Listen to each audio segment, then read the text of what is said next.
नमस्कार मंडळी, मी तुमचा लाडका मित्र वरद विजय चव्हाण आणि मी तुम्हा सर्वांचं माझ्या युट्यूब चॅनलमध्ये स्वागत करत आहे. मंडळी, प्रथमेश परब आणि पृथ्वी प्रताप स्टारर डिलिव्हरी बॉय हा नवीन मराठी सिनेमा येत्या 9 फेब्रुवारी 2024ला आपल्याला आपल्या जवळच्या थिएटरमध्ये बघायला मिळणार आहे. त्याचबरोबर या सिनेमामध्ये आपल्याला अंकिता लांडे पाटील, विजय पटवर्धन, गणेश यादव, श्रेया कुलकर्णी आणि सुजाता मोगल दिसणार आहेत प्रमुख भूमिकेत. सो मंडळी, या सिनेमाचा ट्रेलर जो आहे तो खरं तर काल आला होता, पण जर आम्ही याचा जो रिव्ह्यू आहे तो आज अपलोड करतोय, एक दिवस उशिरा अपलोड करतोय, त्यासाठी सर्वप्रथम म्हणजे क्षमा असावी.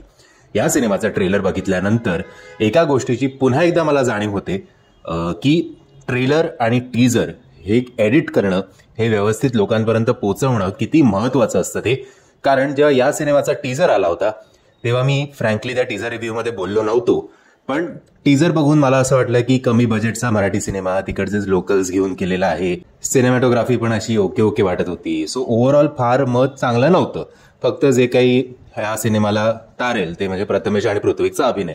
बट जेव्हा या सिनेमाचा ट्रेलर मी बघितला, ट्रेलर बघून सिरियसली ते जे माझं मत होतं ते कम्प्लिटली पुसल्या गेलं. बऱ्यापैकी म्हणजे चांगल्यापैकीच चकाचक हा सिनेमा केलेला आहे. बजेट चांगलं आहे. ते गाणं सुद्धा आपण बघितलं, ते गाणं सुद्धा खर्च व्यवस्थित दिसतोय प्रत्येकाच्या कॉस्ट्युममध्ये, लोकेशनमध्ये. सो प्रत्येक माझ्या मराठी फिल्म मेकर्सना ही विनंती आहे की कॉन्सन्ट्रेट करा प्लीज टीजर आणि ट्रेलरवर. कारण आपला तसाही एक मराठी प्रेक्षकांना थिएटरमध्ये आणण्याचा एक वेगळा स्ट्रगल चालू असतो.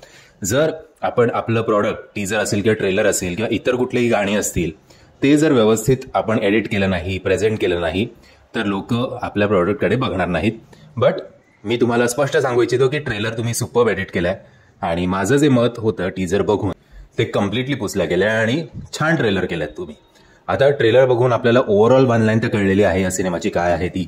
आता फक्त आपल्याला अंकिता, पृथ्वी आणि प्रथमेश यांचा अभिनय, यांचं कॉमेडी, काही इमोशनल सीन्स असतील तर ते, ओव्हरऑल जो काही स्ट्रगल प्रथमेशला फेस करायला लागेल या क्लिनिकमध्ये वेगवेगळ्या स्त्रियांना आणायचा, तो सगळा स्ट्रगल, जागृतीचा स्ट्रगल की कसं आपल्याकडे अवेअरनेस कमी आहे या सगळ्या गोष्टींच्या संदर्भात, हे सगळे मुद्दे जे आहेत ते खूप छान प्रकारे मांडण्यात येतील असं अपेक्षा करायला काही हरकत नाहीये. त्याचबरोबर काहीतरी एक विलन किंवा कोणतरी आडमुठे करणारा पाहिजेच ना यांच्यामध्ये. सो विजय पटवर्धन सुद्धा आपल्याला अंकिता ह्याच्या क्लिनिकसाठी एक प्रतिस्पर्धी ठरणार आहेत. आता ते आपल्याला सिनेमा बघायला हवा की प्रथमेश कोणाच्या बाजूने झुकतो की यांच्यात काहीतरी नवीन प्रेम प्रकरण सुरू होतं ते. But all the best. खूप चांगला ट्रेलर. आशा करूया. आता मला माहिती नाही 9 तारखेला अजून कुठला सिनेमा येतोय का, रिलीज होतोय का याच्याबरोबर. बट जर याचा सोलो रिलीज असेल तर याला चांगले थिएटर्स मिळो आणि हा सिनेमा काहीतरी चांगलं एक मराठी 2024ची मराठी इंडस्ट्रीची सुरुवात करू अशीच देवाकडे प्रार्थना.